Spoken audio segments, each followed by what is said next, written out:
When the train hissed to a halt at the Cheyenne depot, the dry Wyoming wind carried a swirl of red dust through the air. Clinging to the hem of Elsie Parker's travel-worn skirt, she stepped down from the train with deliberate care, one hand tightening around the handle of her weathered carpetbag, the other clutching the letter that had guided her across oceans and continents. She was not a young woman, not one to be swept up in whimsy. Yet her heart fluttered as she looked around the open landscape, searching for the man whose words had promised a new beginning. Harold Jameson. His letter had been direct but not unkind.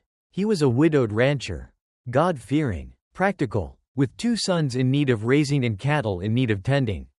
He sought a sturdy woman of sound character to share his burdens and his home. The matrimonial agency had assured her of his decency. Elsie, with her half-century and 6 years behind her, her fingers calloused from decades of honest sewing work in London's East End, believed this was the door to something long denied her: companionship, belonging, a place to rest her soul. He stood at the edge of the platform as promised, broad-shouldered, prematurely gray, with sun-weathered skin and the stance of a man who'd worked hard all his life. Their eyes met for a brief moment. Elsie smiled, modest and hopeful, lifting her hand in a small wave. Harold Jameson frowned. "You're smaller than I expected," he said after a pause, eyes scanning her figure not with admiration, but calculation. His voice was even, but heavy with disappointment. "I asked for a sturdy woman, someone who could help with the cattle, pull her weight." Elsie blinked. "Mr. Jameson, I may not look it, but I've worked every day of my life.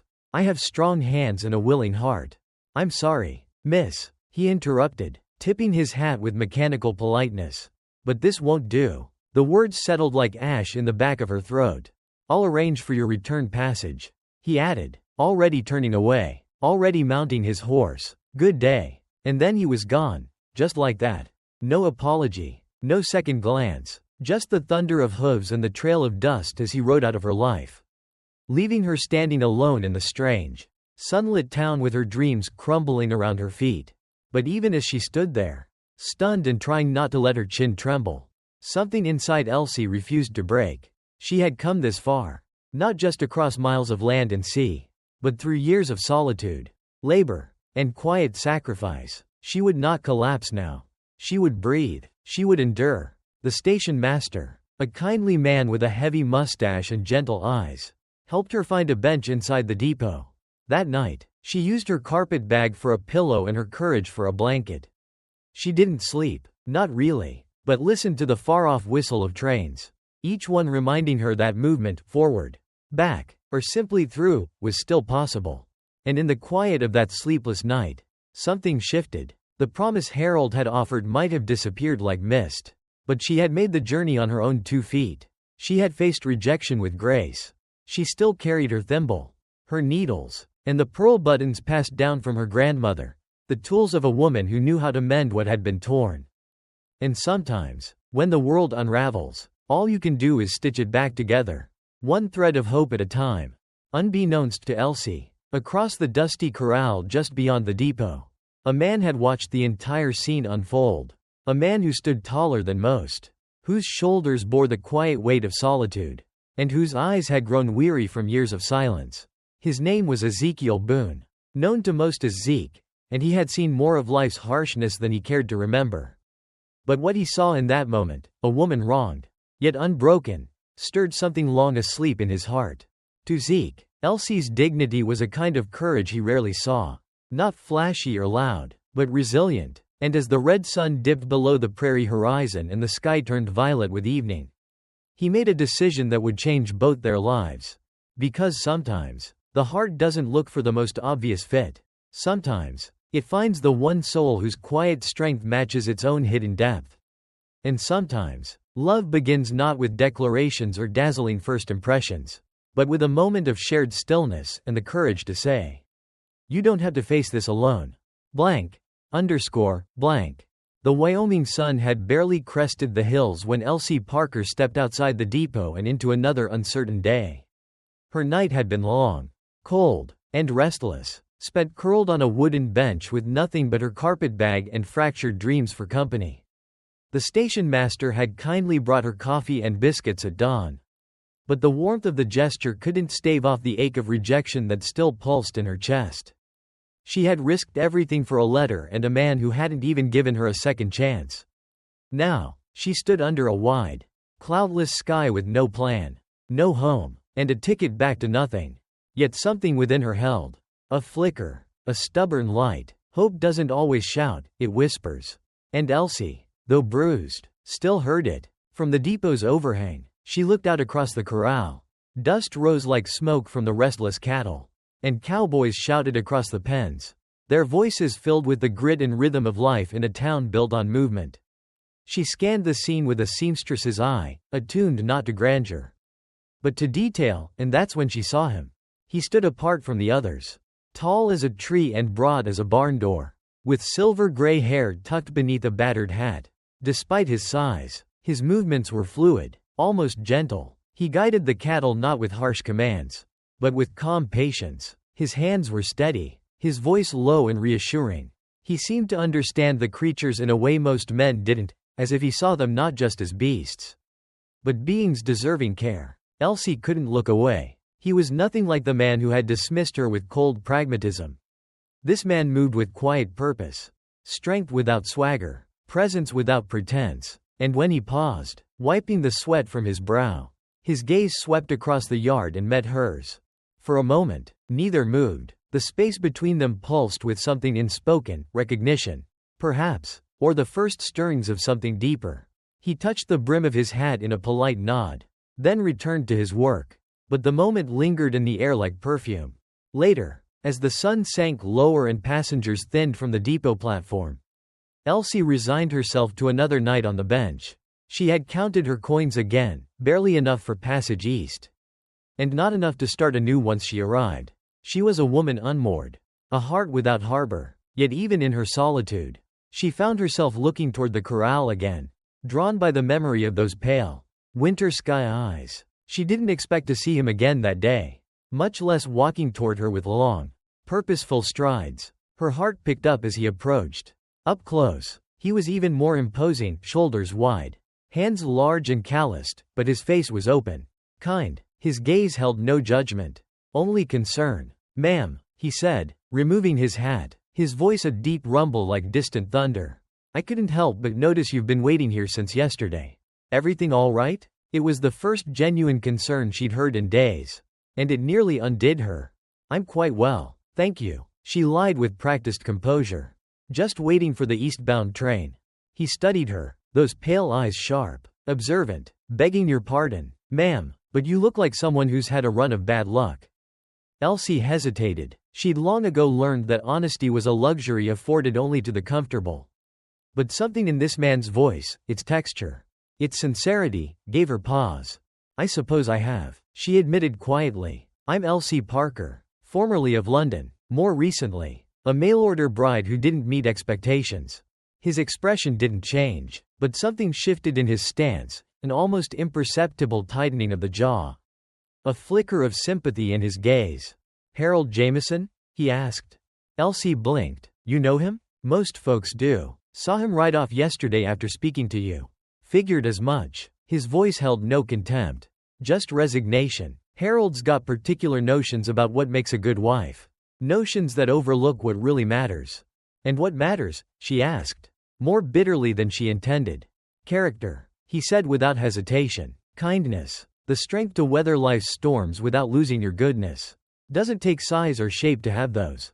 The simplicity of his words cracked something open in her. When had anyone last spoken to her with such clear-eyed respect?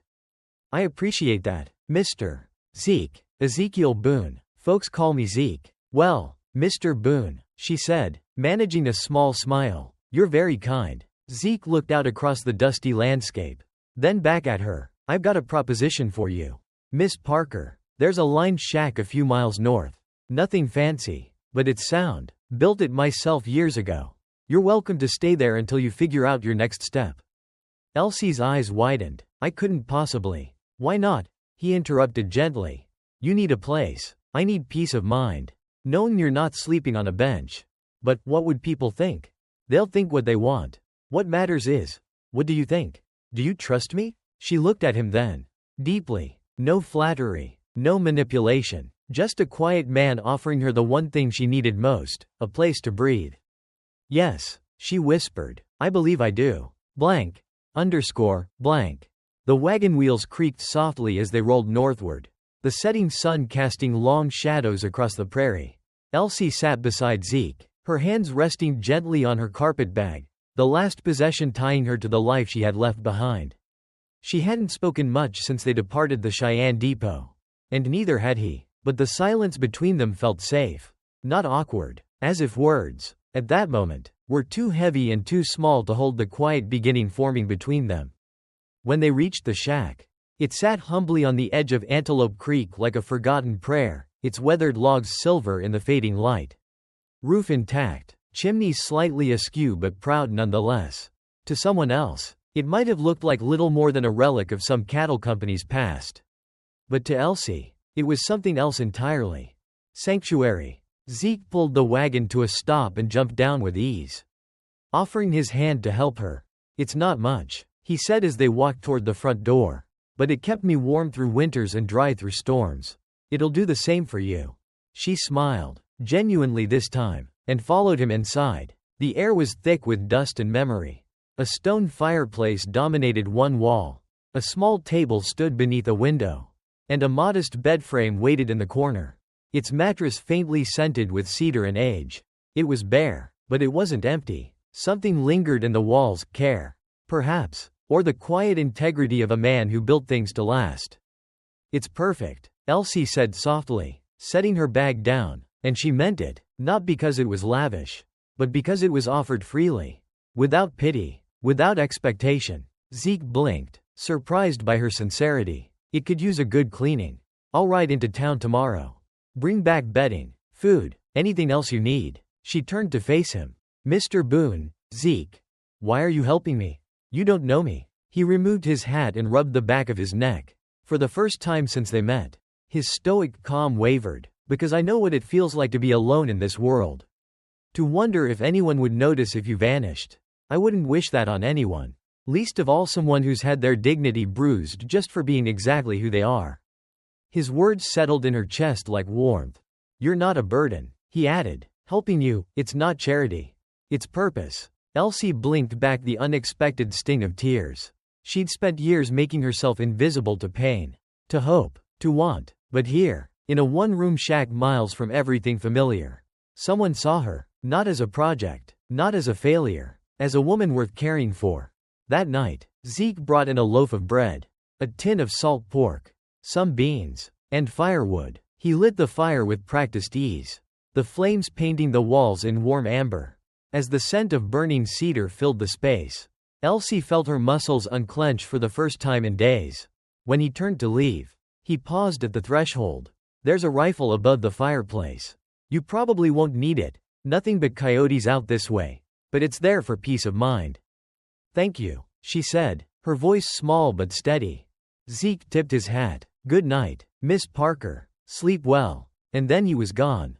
Elsie closed the door and stood there a moment, letting the quiet embrace her. The wind rustled through cottonwood trees outside. The creek babbled nearby, a soothing lullaby. She unpacked her bag, thread spools, her mother's Bible, the tin daguerreotype of her parents, and her needles, all symbols of the life she'd carried across an ocean and into the unknown. She brewed coffee with water from the creek and ate the bread and pork by the firelight, each bite grounding her in this new reality. The fire popped and cracked, and for the first time in weeks, the ache in her chest softened.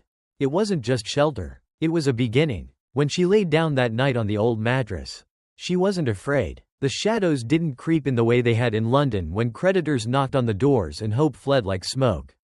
Here, there was stillness, a presence in the wood grain, a future whispered on the wind.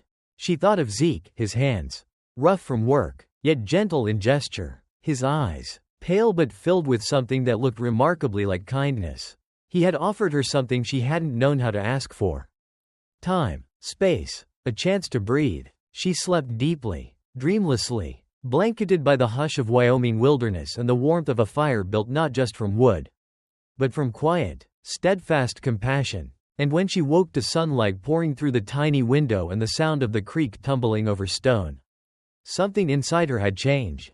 For the first time in longer than she could remember, Elsie Parker felt not lost, but found. Blank. Underscore. Blank. Spring had arrived in Cheyenne in whispers, the gentle rush of creek water growing louder with thaw.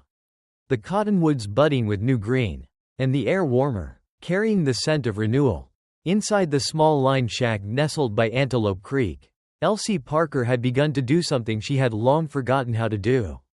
Settle. With each sunrise, she found purpose in small rituals, mending shirts, sweeping floors, boiling coffee over the hearth. It wasn't luxury, it wasn't ease, but it was life. Real, steady life. The kind that comes from work done with one's hands and the comfort of knowing someone would check on you when the sun went down. Zeke returned most evenings with more shirts to mend, supplies from town, and stories told in the glow of firelight. At first, their conversations had been careful and brief, like two shy souls afraid to take up too much space. But gradually, walls fell, laughter crept in, the warmth between them deepened with each shared memory.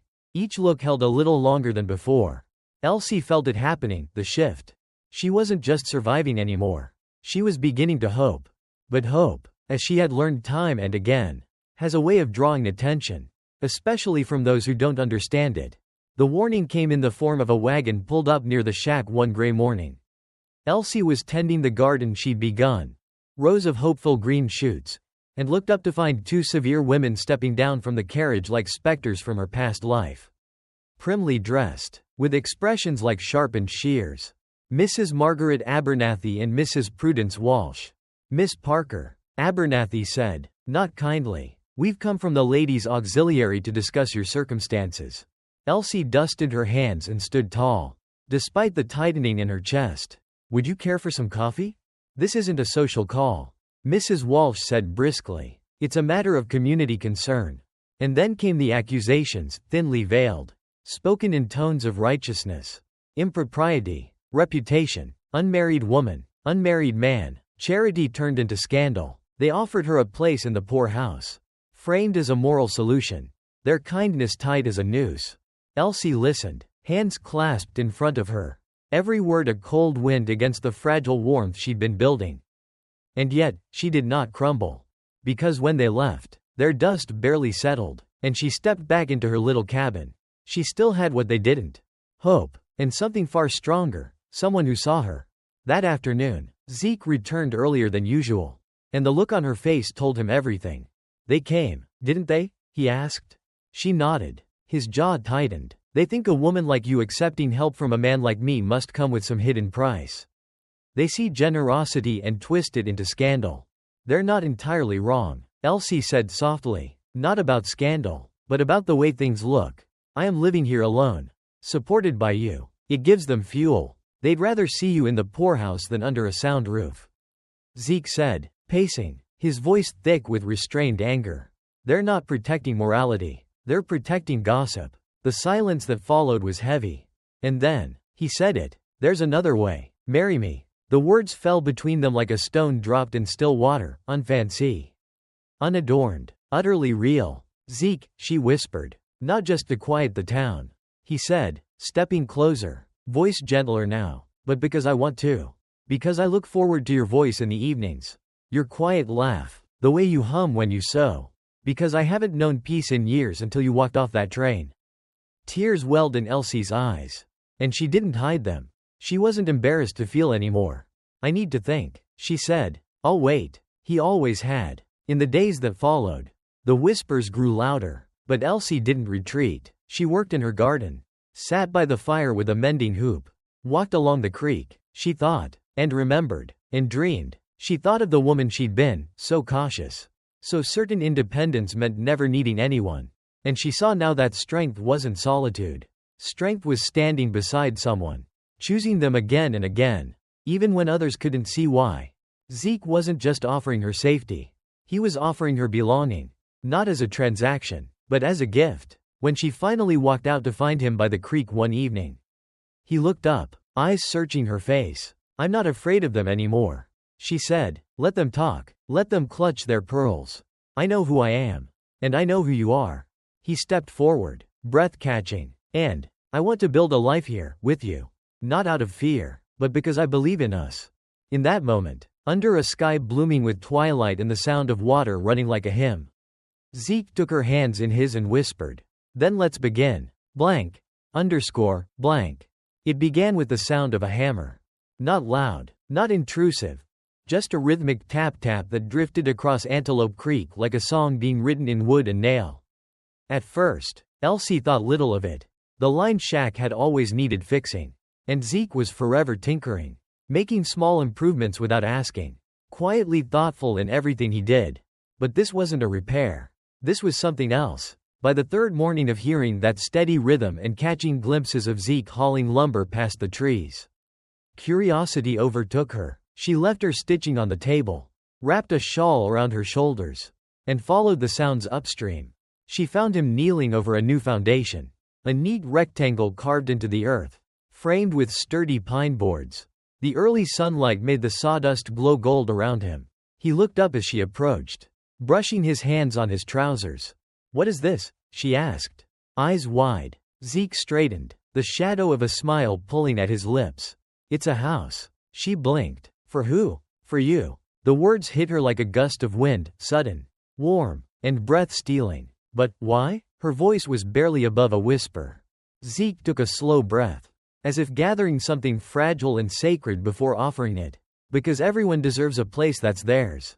Not borrowed, not conditional. Yours." Elsie stared at the emerging frame, her heart beating with a rhythm even louder than the hammer had been. "You're building me a house?" "I am. On my land. But with your name. It'll have a porch, a window over the sink that looks out at the creek, and a big table for all the sewing you want. You can stay in the line shack until it's done. Or move in once the walls go up. No expectations. No strains." She tried to speak but couldn't. Gratitude rose up so fiercely it tangled her tongue. She'd known kindness before, even rare moments of generosity. But never anything like this, never a gift so quietly profound. So purely offered. "You could have just married me," she said, half teasing through the swell of emotion. "Would have saved yourself a lot of hammering." Zeke chuckled, stepping closer. "I didn't want you to feel like you had to choose marriage to have shelter. I want you to choose me only if it's what your heart wants. This house, it's not a bribe. It's a promise that no matter what you decide, you will never be cast aside again." Something inside Elsie crumbled and rebuilt itself all at once. The woman who arrived on that train had been hollowed out by rejection. This woman, this version of her, was being filled, beam by beam, with dignity and possibility. She looked at the structure again. It didn't have walls yet. No roof. No glass in the windows. But she saw it clearly. The life it could hold. The warmth it would gather. The way it would rise each day with sunlight and settle each evening into peace. And in that frame, she saw herself. Elsie spent the next weeks helping Zeke in the ways she could, packing lunches, handing him tools, brushing the sawdust from his shoulders when the wind blew too hard. She stitched curtains from spare fabric and began collecting crockery one plate at a time from the general store. The town watched, of course. The ladies' auxiliary whispered. Mrs. Abernathy even visited once more, standing stiff-backed at the edge of the property, her mouth pinched into disapproval.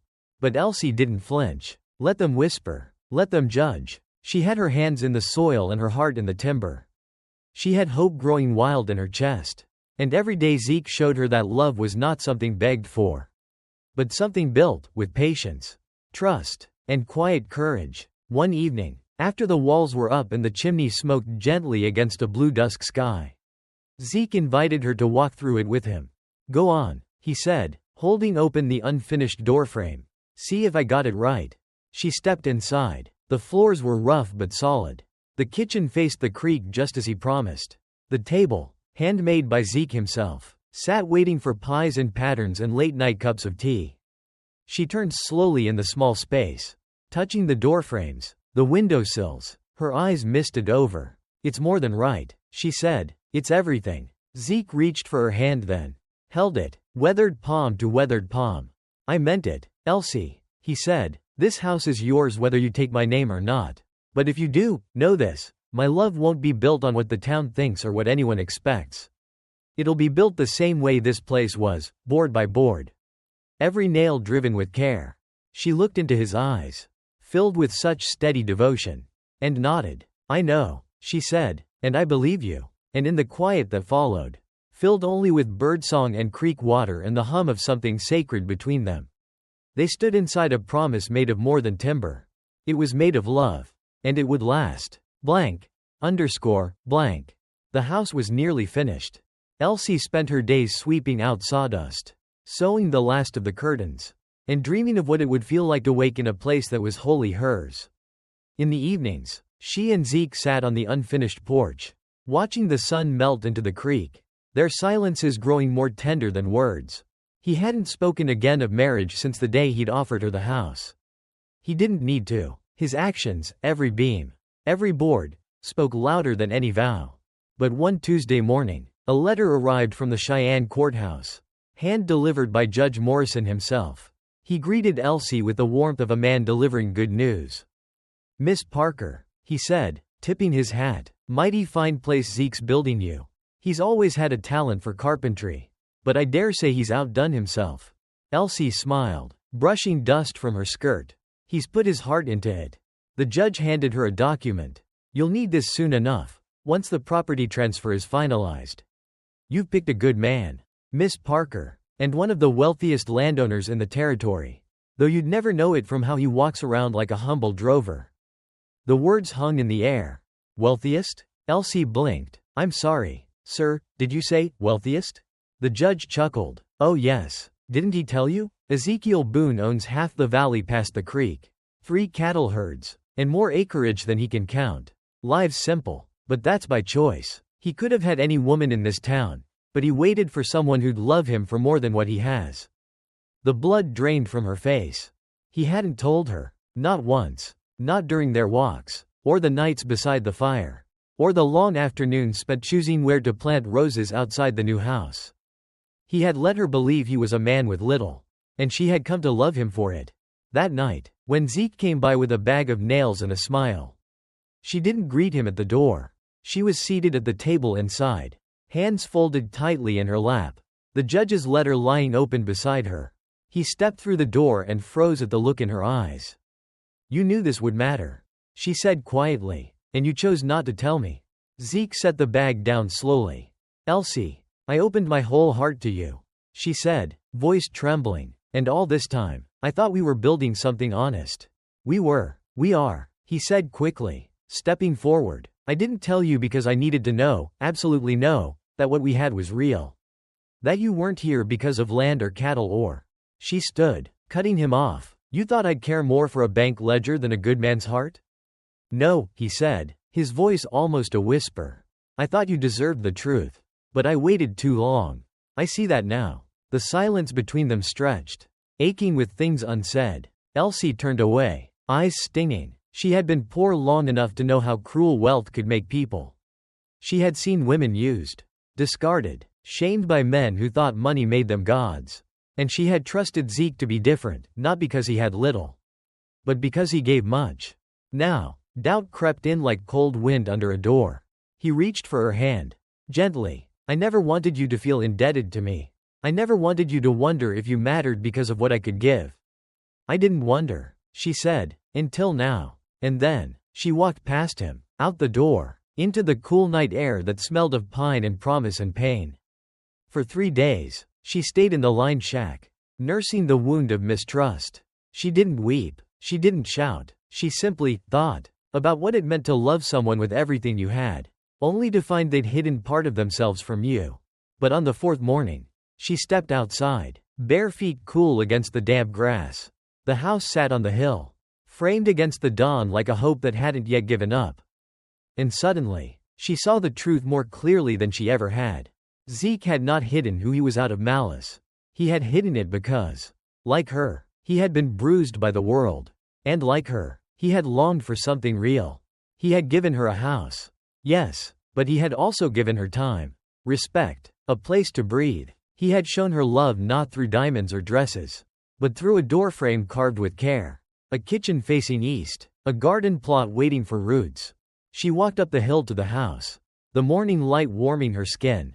Zeke was there already, hammer in hand, his shoulders heavy with silence. When he turned and saw her, his breath caught. I don't care how much land you own, she said softly. I care that you built a life with your hands and then offered it to me without condition. I care that you listen, that you wait, that you see me. He dropped the hammer. You do see me, don't you? She asked. Zeke crossed the space between them in 2 long steps, his hands trembling as he took hers. Every day since you stepped off that train. And in the quiet, in the light, in the truth that now stood between them bare and unafraid, Elsie smiled. Then let's finish this house together, she whispered, and everything after. Blank. Blank. The air that morning was fresh with spring rain. The cottonwoods whispered in the breeze, and the creek ran clear and quick beside the nearly completed house. Inside, the scent of pine and beeswax lingered from the floors Zeke had polished by hand. It was a quiet morning, no hammering, no building, just waiting. Zeke sat on the front steps, hat in his hands, heart in his throat. For 3 days now, Elsie had returned to the house, not as a visitor, but as someone laying claim to it in her own quiet way. She arranged the curtains, swept the hearth, and once even left a warm loaf of bread wrapped in cloth on the table. They spoke little, each word tenderly placed like stones in a path not yet fully walked. But today felt different. He had risen early, shaved carefully, and put on his cleanest shirt, not out of vanity, but because hope called for reverence. And this was a holy sort of hope. At mid-morning, he heard the soft tread of her boots. He looked up and there she was, standing beneath the newly built archway. Wind tugging at the hem of her dress, sunlight catching the curve of her cheek. She held something in her hands, a small wooden box wrapped in muslin. I have something for you, she said softly. He stood, heart pounding. You didn't have to. I wanted to. He took the box from her hands and slowly pulled away the cloth. Inside were 6 perfectly sewn shirts, each folded with care, buttons polished, stitches strong. On top lay a note written in her graceful, looping hand. For the man who built me more than a house. He looked up, eyes misting. You said once that you didn't want me to feel indebted, she said, but love isn't about owing. It's about giving, over and over, with no tally kept. He nodded, swallowing hard. I took time, she continued, not because I doubted your heart, but because I needed to be sure of mine. Zeke took a step closer, his voice a rasp. And are you? I am, she said. I came here to marry one man and was rejected before I'd even spoken a word. But then, I met you. A man who saw more in silence than most see in speech. A man who gave me a home without asking for anything in return. He reached out, brushing her cheek with the back of his fingers. I didn't fall in love with a wealthy rancher, she said, eyes never leaving his. I fell in love with a man who sits in quiet beside a fire. Who waits when I need space. Who builds things with his hands and listens with his whole heart. The creek babbled in agreement. The sky stretched blue above them. I want to build a life with you, Zeke, not because I need saving, but because with you, I feel strong, I feel seen, I feel home. He took her hands gently. Then marry me, Elsie, not for convenience, not for protection, but because you want to wake beside me and grow old together. One season at a time. I do, she said, tears sparkling. I do. And with no audience but the breeze and the trees and the wide open sky, they kissed. It wasn't a grand kiss. Not the kind poets write about. It was better, it was true. It tasted like trust and smelled of rain and wood smoke and all the years they would one day share. Later that day, they rode into town together. Some stared, as they always did, but some smiled, and nodded, and recognized what they saw, not scandal, not charity, but love earned quietly and offered freely. At the courthouse, with Judge Morrison presiding and Mrs. Henderson from the general store serving as witness. Elsie Parker became Elsie Boone. No bells, no lace, just 2 hands clasped, 2 hearts steady. When they returned to the house, she didn't knock or pause at the threshold. She walked in like she belonged. Because now, she did. Blank. Blank. The first morning in their new home dawned quiet and golden. Elsie woke not to the sound of trains or distant footsteps in a boarding house hallway, but to birdsong outside her window and the gentle weight of Zeke's arm resting over hers. The air was filled with the scent of pine and the steady rhythm of the creek beyond the porch, steady, like the life they had begun to build. She lay there for a moment, not moving, just listening to the stillness. It wasn't the silence of emptiness, but of peace, of belonging. When Zeke stirred beside her, he murmured, "Mornin'," his voice still graveled thick with sleep. She smiled into the pillow. "We made it, didn't we?" He rolled onto his side, kissed her forehead, and whispered, "We did." Outside, the house stood proud in its simplicity.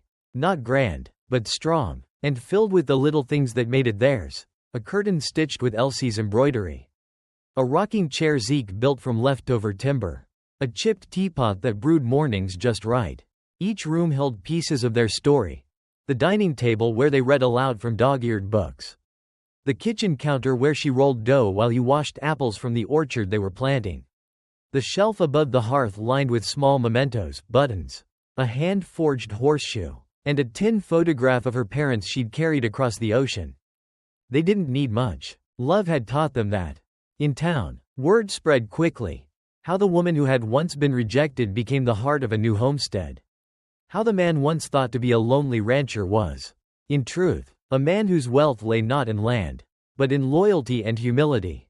At first, there had been whispers, but Elsie, who once flinched under judgment, no longer feared them. She walked through town with her head held high, a basket of bread in one arm and a warmth in her chest that no rumor could pierce.